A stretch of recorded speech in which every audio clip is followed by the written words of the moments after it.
Nah, Mas Tio kenapa sampai saat ini belum juga menikah, teman-teman? Nah, apakah punya rahasia atau jangan-jangan punya bidadari yang disimpan, kita juga nggak tahu. Coba kita tanya langsung aja.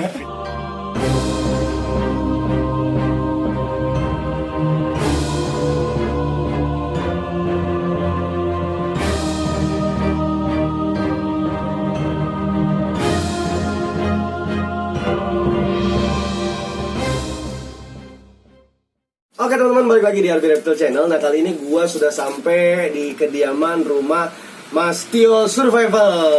Nah, jadi sebenarnya gua sama Mas Tio ini kenal udah lama banget ya. Mungkin lebih duluan gua kenal sama Mas Tio dibandingkan sama Panji.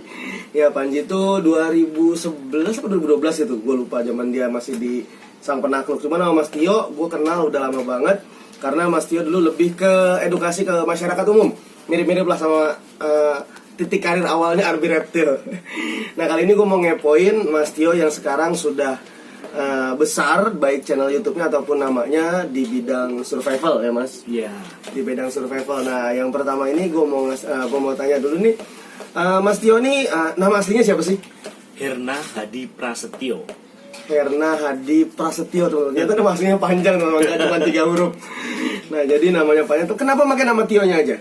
Karena kita untuk nama dagang itu yang mudah diingat orang, yang mudah karena kalau nanti panjang-panjang orang akan lupa kayak gitu. Dan kalau cuman Tio pastinya orang akan ya gampang diingat kayak gitu loh, gampang diingat dan gampang ya langsung gitu. Jadi lo kebayang lah gitu ya, Tio 3 huruf gitu udah paling gampang ya. Nah, pertama kali gue kenal sama lo itu Mas kurang lebih tahun 2009 kayaknya ya. Iya. 2009 2010 ya. 2010, berarti udah kurang lebih 10 tahun ya. 11 tahun ya. Itu 11 tahun. Nah, saat itu Mas Tio masih aktif di salah satu komunitas lah ya. Terus ngasih edukasi. Nah, awal ketertarikan dengan satwa liar tuh gimana, Mas? Awal ketertarikan dari satwa liar yang pertama karena dulu sebetulnya kan aku tinggalnya dekat hutan juga ya, di lereng Gunung Lawu tepatnya. Dan yang pertama melihat waktu itu ada beberapa, karena ya pastinya dekat dengan hutan, identik dengan hewan-hewan yang kadang masuk kampung kayak gitu kan. Kadang dulu ada ular masuk rumah, kemudian ada jenis terenggiling itu juga suka berkeliaran di sekitar situ kampung kayak gitu. Karena aku tinggalnya di kampung di Magetan dulu. Kemudian ada juga landak, itu udah biasa masuk kampung karena dekat pemukiman.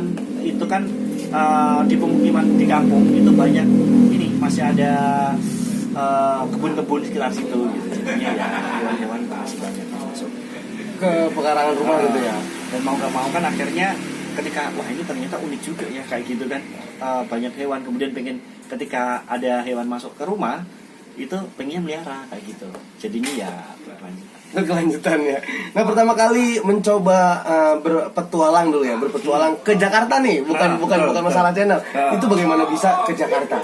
Yang pertama ke Jakarta dari awalnya itu kan memang saudara yang ngajakin gitu kan, ke Jakarta yuk kayak gitu. Ya udah, habis itu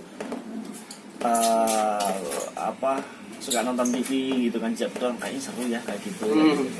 Terus akhirnya waktu itu kan masih Riani Janggaru kan harusnya. Kemudian ada tuh yang di La TV itu audisi Sang Pawang gitu. Udah iseng-iseng aja kayak gitu kan, karena sebetulnya kalau orang Jawa itu atau orang daerah Surabayaan itu misinya cuman bondo nekat, nah kayak gitu kan. Kita nggak punya skill apa-apa, gitu. nekat gitu aja udah. Waktu itu ikut audisi dari 475 orang, karena ya taunya dulu kan karena ikut-ikut ini kan, ikut-ikut orang, ketika ada orang nyari ular kita ikut-ikut aja caranya gimana, otodidak semua pokoknya di situ.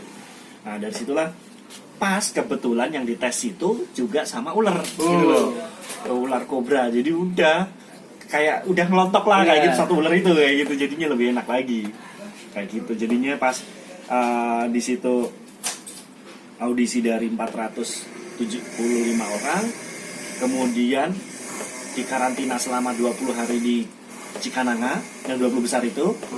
Kemudian setelah karantina sekitar 5 hari atau 10 hari saya lupa.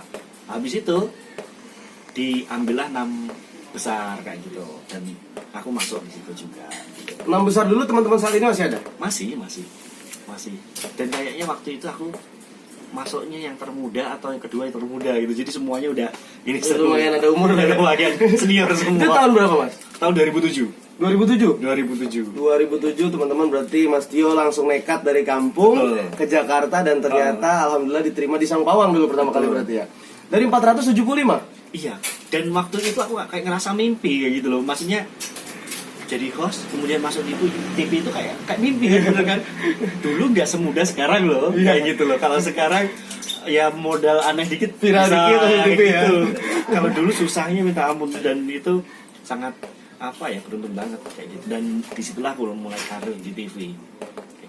Jadi awal star Mas Tio memang nekat berarti Mas ya? Betul. Nekat dan faktor laki dan keberuntungan. Iya berarti. betul. Yang penting ya aku intinya dulu kalau kita nggak modal nekat kayak gitu, malu-malu kemudian mau ngelangkah itu males, maksudnya wah kayaknya itu nggak mungkin, kayaknya cuman ngomong gitu doang nggak ngelangkah, ya nggak akan seperti ini gitu kan. Gitu. Berapa pertama gaji masuk TV Mas? Waktu itu 500.000. 500.000. Dan itu waktu itu udah besar. Oh iya. Waktu itu kayak gitu kan. 500. Terus di Jakarta ngontrak sendiri atau dulu masih numpang sama orang? Saudara. Sama saudara. Nah.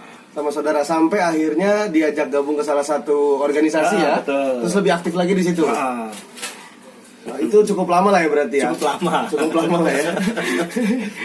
Nah, terus dari situ Mas, dari bermain satwa terus menjadi host Sangpawang, berapa lama bertahan di Sangpawang? Di Sangpawang itu sebenarnya nggak lama, sekitar 1 tahun. Karena kan begini, dulu di Sangpawang itu namanya kan LaTV. Kemudian TV-nya dijual. Oh, iya. Jadi TV One otomatis program semua hilang semua. Harus mulai dari awal lagi. Nah, setelah LaTV kemudian pindah ke TV One, aku diminta sama produsernya Panji, namanya Bang Dudi Wance, itu jadi tim ahlinya Panji. Nah, dari situlah aku mulai deket banget sama si Panji. Kemudian habis dari TV One kita pindah ke Global TV sama Panji juga. Nah, gitu. Nah, setelah itu setelah aku sama Panji beberapa tahun, kemudian ada audisi juga di Jejak Petualang. Jejak Petualang. Terus itu iseng ikut tuh? Iseng ikut juga. Sebetulnya waktu itu aku pas lagi diajak, ditawarin syuting ini kan. Tadinya itu aku, ya sekarang itu sebenarnya aku waktu itu jujur itu nggak terlalu ini sih. Maksudnya nggak punya niat banget untuk ke Jejak Petualang karena posisi aku waktu itu masih kerja di Global TV, gitu kan. Jadinya aku mau ngelangkah ke sana bingung, karena sementara kalau kita ngomongin gaji itu kan waktu itu di Global TV udah lumayan gitu dibandingkan mulai awal di Trans. Nah kayak gitu. Nah setelah itu ya aku harus berpikir beberapa kali gitu kan. Aku harus mulai di sini atau di sini udah enak kayak gitu kan. Kemudian ya udahlah, keluar dari zona nyaman. Harus keluar dari zona nyaman untuk membuat program sendiri yang ini lagi gitu kan, yang karena aku lihat Jejak Petualang kan program maksudnya kalau petualang itu emang levelnya udah tinggi lah kayak gitu kan. Akhirnya waktu itu jadi waktu itu aku syuting sama Dunia Binatang, bikin dummy di Cibubur. Kemudian ditawarin sama Mas Anton, itu produsernya Dunia Binatang. Yuk, kamu mau nggak jadi hostnya Jejak Petualang? Waduh Mas, gimana? Saya kan posisi saya masih di Global TV kayak gitu kan. Nah, setelah itu setelah ditawarin begitu, kemudian aku berpikir panjang. Ada salah satu teman, Kapten Indarto dulu, sekarang kayaknya mayor atau apa saya lupa, itu dari marinir yang waktu udah ngelatih. Di situ Mas Tio harusnya di TV di Trans 7 aja yang menerima program, Mas Tio harus berdiri sendiri. Kayak gitu. Akhirnya dari situ aku ya udah ada dukungan dari orang lain kayak gitu kan di situ. Nah pas kebetulan waktu itu aku ada jadwal juga syuting sama Warawiri. Kemudian aku pas setelah Warawiri, sebelum Warawiri itu aku ngelatih di ini, ngisi materi di Malang. Di situ sampai Mas Anton itu yang tadi yang nawarin tadi, kamu beneran nggak mau ke ini nggak, Osnya sejak berapa nggak kayak gitu kan? Beneran Mas, tak tungguin. Aku masih di stasiun itu waktu itu dari Malang, dari mana? Dari Malang ke Jakarta kan, balik ke Jakarta. Itu dari stasiun aku nggak balik, langsung ke Trans 7. Nah, habis itu ini nih ditanyain bla bla bla bla bla bla kayak gitu kan. Udah, habis itu besoknya itu yang aku syuting sama Warawiri itu ditelepon. Yuk besok kita liputan ya, pakaian kamu ukurannya berapa, kita besok langsung ke pulau mana itu namanya, di Ujung Kulon. Kayak gitu, di Ujung Kulon itu pertama kali episode itu 1. jadi ya tadinya karena audisi ternyata kan banyak, aku nggak tahu kan, di situ aku udah terakhir kemudian nggak berharap banget kan, karena yang pertama aku masih terikat kontrak kerja di sini, dan aku belum bilang juga kalau aku Mau cabut ya. kayak gitu. Setelah aku syuting, aku baru ngomong, Bang Dul, aku di sini kayak gitu.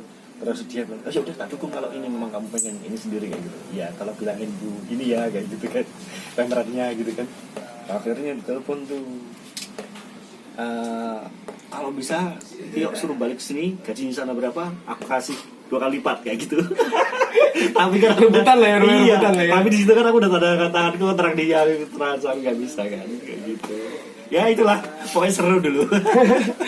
Jadi nggak semudah seperti orang lihat ya, Mas, Betul, ya? betul. Jadi itu. Nah, pertama kali coba memulai untuk bikin konten kreator itu tahun berapa? Kalau konten kreator waktu itu berapa tahun yang lalu ya? Itu gara-gara aku rescue sama Panji kan. Pertama kali rescue sama Panji. Kemudian si Panji, oh aku bikin channel yuk gitu. Waduh, ya udah terserah kalau mau bikinin lah gitu. Nah dari situlah akhirnya bikin channel YouTube itu ya, yang pertama yang bikinin Panji juga, kemudian yang up Panji juga kayak gitu. Kalau nggak mungkin aku nggak punya Channel juga. Oh jadi dulu yang lari-lari ke YouTube itu rata-rata diajak sama Panji ya? Ya kayak sekarang Mbah Wanto gitu kan, ada yang diajak sama Panji. Karena kan memang waktu itu nggak se ini sekarang kan. Kalau waktu itu YouTube masih mungkin iseng-iseng aja kayak gitu, nggak kayak sekarang tidak tahu kalau itu ada uangnya, ada gitu uangnya ya. gitu kan. Oh ya, jadi orang dulu bikin ngapain, konten apa, bikin upload video ya. Gimana caranya kan belum tahu. Iya, dulu step-stepnya masih nggak segampang sekarang aksesnya ya. Sekarang guru dari YouTube apa YouTube mau Iya. mau nanya tentang YouTube aja ke YouTube lagi. Iya, gitu kan. pembelajaran jarak jauh juga lewat YouTube. Jadi itu proses pembuatan konten kreator. Nah, kenapa Mas Tio memilih untuk lebih mendalami sebuah survival dibandingkan satuannya nih? Iya, sebetulnya dua-duanya. Sebetulnya, cuman karena ya pastinya kalau di survival itu kan sebetulnya apa ya, banyak yang tadinya itu belum terjun ke dunia YouTube itu kan belum banyak kayak gitu kan. Kemudian banyak karyanya gitu. Meskipun sebetulnya dunia binatang terus di Indonesia itu melimpah banget kayak gitu kan.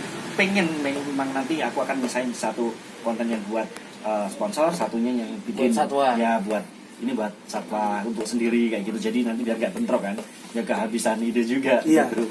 Bener banget. Jadi itu teman-teman prosesnya panjang banget dari Mas Tio berangkat ke Jakarta nekat. Betul. Dan lain-lain sampai sekarang. Kenapa juga memilih nama survival dibandingkan Tio Jejak Petualang? Betul. Jadi yang enak mana sebenarnya? Disebut Tio Survival atau Tio Jejak Petualang? Sebetulnya dulu itu programnya Jejak Petualang Survival. Oh, Jejak Petualang Iya. Survival. Jadi kalau Tio Jejak Petualang kepanjangan itu tadi, karena lebih lebih enak Tio Survival itu belakangnya doang, karena Jejak Petualang itu ada Jejak Petualang reguler, ada Jejak Petualang Survival. Kalau Jejak Petualang reguler itu ya tulisannya Jejak Petualang aja. Oh, Gitu. Kalau Jejak Petualang Survival ya khusus aku gitu. Satu lagi pengalaman yang pernah paling aneh di dalam gunung ataupun sangat kritis tuh, coba ceritain sedikit Mas. Nggak semudah seperti orang nonton yang udah jadi videonya gitu. Banyak sih sebetulnya. Survive itu tidak berapa lama orang tinggal di hutan, tapi bagaimana memecahkan atau keluar dari situasi yang yang mengancam nyawa kita kayak gitu kan. Waktu itu pas pernah di Sulawesi, di Ampana, waktu itu kan ada warga yang kegigit buaya. Kemudian aku pas masuk ke sana, prihatin lah kayak gitu kan. Kemudian aku tertarik untuk nyari solusinya kayak gimana. Kemudian aku nungguin sampai 3 malam itu biasanya buaya itu nongol di bawahnya kolong rumah itu nggak ada. Kemudian aku tanya itu sarangnya di mana. Kemudian aku minta izin ke sana, ditemenin, lokasinya di mana ditunjukin. Akhirnya aku sana dan itu aku ngambil gambar pakai kamera. Aku bawa sendiri pakai sportpack itu, pakai handycam yang Nexshot. Karena kan di dalam gua kan. Kemudian habis itu ya udah aku masuk bawa kamera sendiri, kameramen, produser itu di luar karena ya kalau ada buaya nyerang kan dia nggak tahu dari mana. Nah itu dia. Pas aku masuk ada lorong itu cuman bisa kita tiarap. Itu tiba-tiba buaya nyerang dari depan. Aku taruh kamera ke samping. Itu aku langsung teriak spontan Allahu Akbar. Tapi nggak tahu kata-kata itu yang pernah nyelamatin aku. Dari situ tiba-tiba buaya itu aku bungkam dan aku tarik ke sini. Ini masih ada lukanya ini. Ini luka bekas gigi buaya atas. Nah ini sampai di sini kenang-kenangan.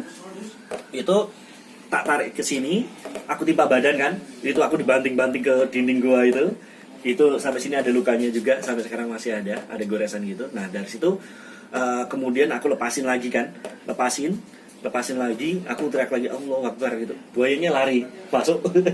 Nah dari situ aku keluar lagi.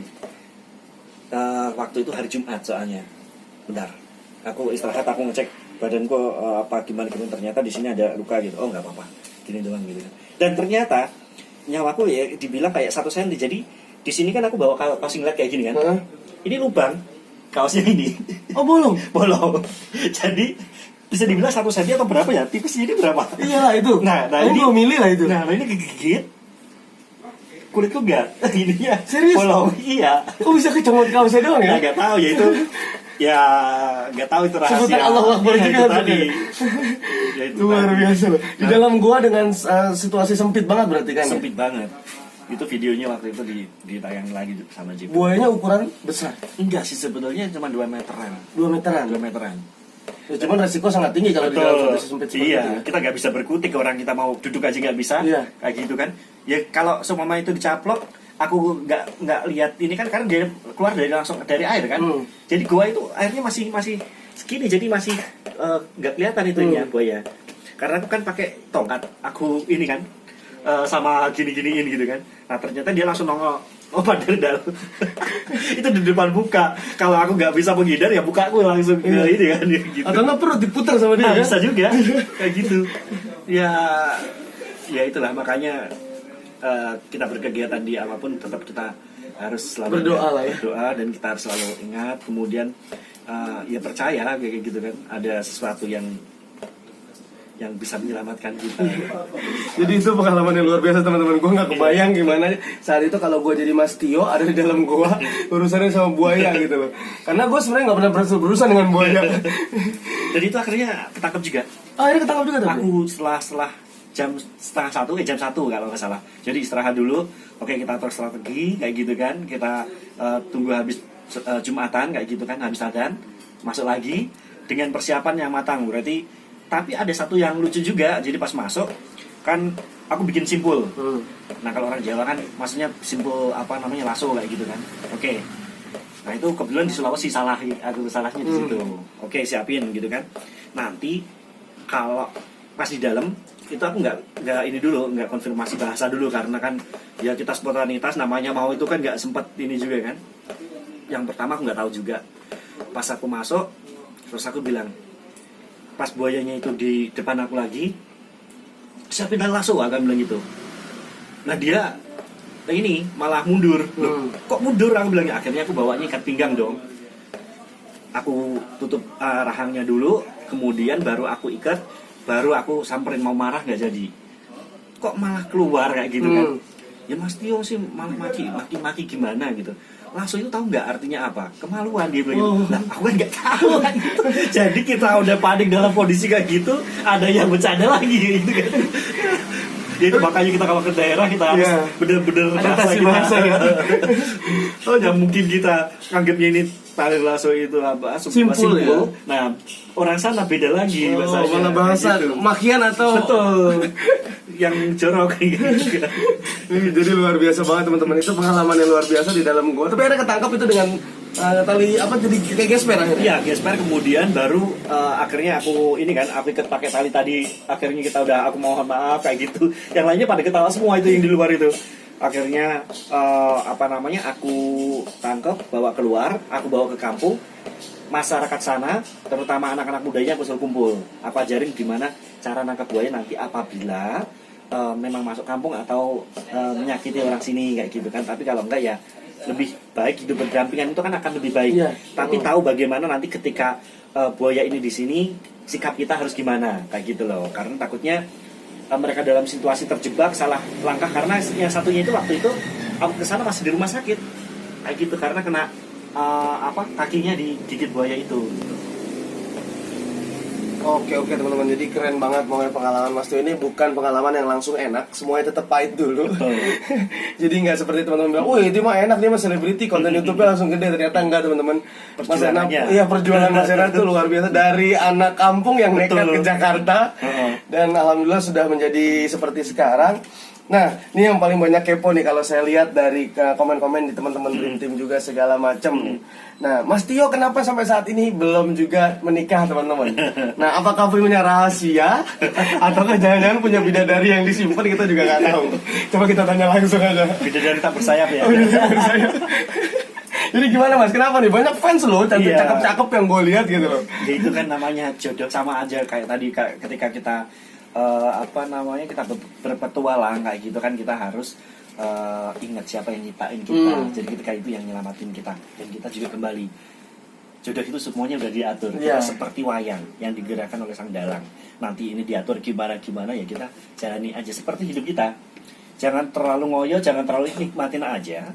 Kemudian nanti kita, yang namanya rezeki jodoh itu kan semua diatur. Udah aman lah, udah tenang lah. Jadi woles aja, kita nggak tahu aja. Karena aku dulu nggak mimpi juga, jadi tahu nggak, tanda tangan aku itu susah. Aku dulu kayak punya sumpah, aku nggak mau jadi orang terkenal. Susah banget tanda tangan gue, percaya.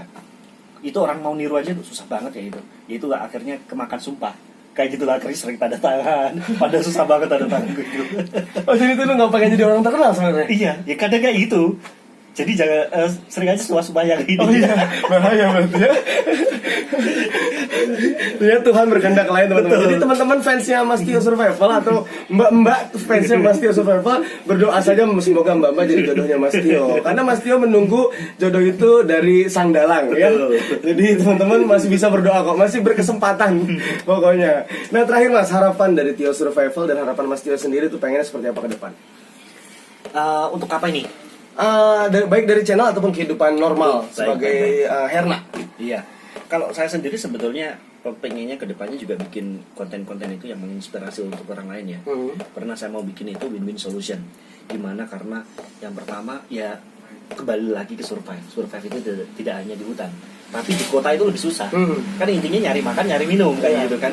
Apalagi ketika COVID sekarang ini, pengen banget ngajak teman-teman itu berwirausaha, bagaimana kita survive, membuat suatu wirausaha atau enggak produk-produk, karena aku di rumah suka bikin ini semua kan aku yang bikin. Oh, ini gitu. Asli handmade Mas Tio berarti? Iya, temper segala macam aku bikin, spring bed. Kadang aku ya mungkin orang lihatnya mudah kayak gitu ya. Aku dulu syuting pulang cover bikin itu karena dulu memang basicnya dari orang tua itu kan mebel.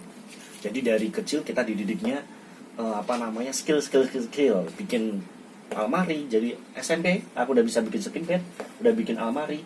Mungkin kalau orang kalau dalam hati aku dulu masa kecil kurang bahagia kayak gitu kan.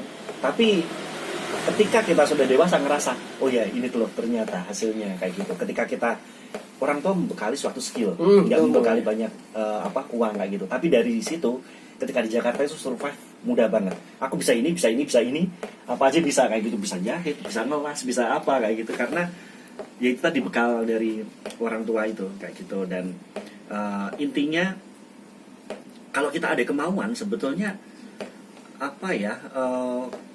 skill itu bisa ini kok, bisa mengalir kayak gitu, asalkan ada kemauan. Karena dari sini waktu itu kan aku kan juga produksi kayak alat ular juga, grab stick itu sampai ke Australia juga. Yaitu suatu kemauan yang besar, dan intinya aku mau berusaha, tidak hanya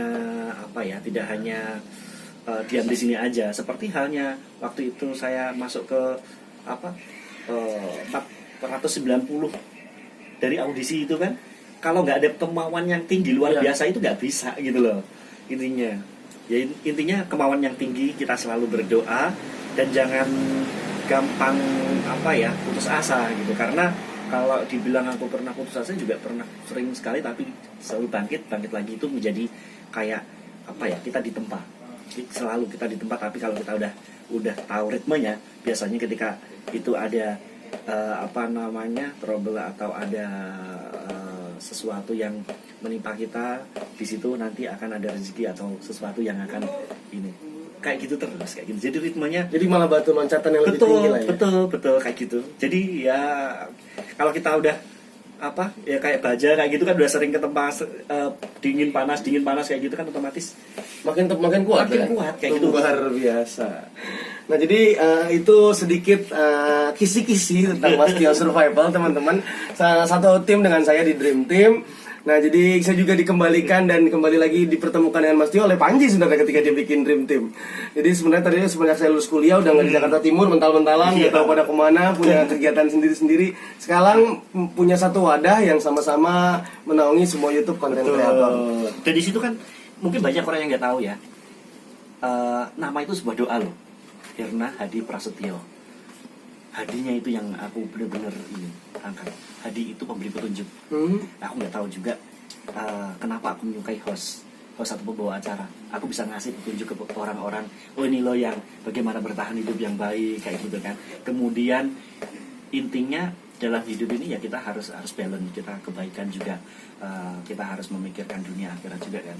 Makanya aku bikin yang ada di musola yang ada di Perahu itu kan memang musolaku kan, di situ yang di Perahu tertinggi saat ini di Jawa. Itu saya kasih nama juga Al-Hadi, pemberi petunjuk kayak gitu. Kenapa aku nama Tio Survival ini melekat? Survival ini kan yaitu tadi bertahan hidup. Kemudian ya mulai dari awal sampai sekarang ini kan survival itu kan bertahan hidup tidak hanya di hutan, tapi di kota ini yang lebih susah. Makanya di situ sampai sekarang tuh juga survive kayak gitu kan. Luar biasa. Survive. Oh, tidak cuma hanya menjadi host jejak petualang ataupun survival, tapi Mas Tio juga bisa mensupport kalian teman-teman. Jadi beberapa kata-kata Mas Tio tadi mungkin menjadi motivator buat teman-teman semua yang nonton RB Reptile Channel. Dan tadi juga ada sedikit yang bisa gua kutip di situ adalah warisan terbaik adalah ilmu. Betul. Ya, karena ilmu bisa bikin Anda nyari duit dibandingkan Anda dikasih duit yang bakalan habis. Besok bisa habis kalau iya, kalau ilmu itu bakalan bisa buat ilmu yang bermanfaat. Iya, kalau ilmu hitam jangan teman-teman. Oke, thank you banget Mas Tio. Oke, sama-sama. Sukses terus. Yang jelas pokoknya jangan lupa subscribe Tio Survival dan RB Reptile Channel. Sampai sini dulu. Assalamualaikum warahmatullahi wabarakatuh. Bye bye.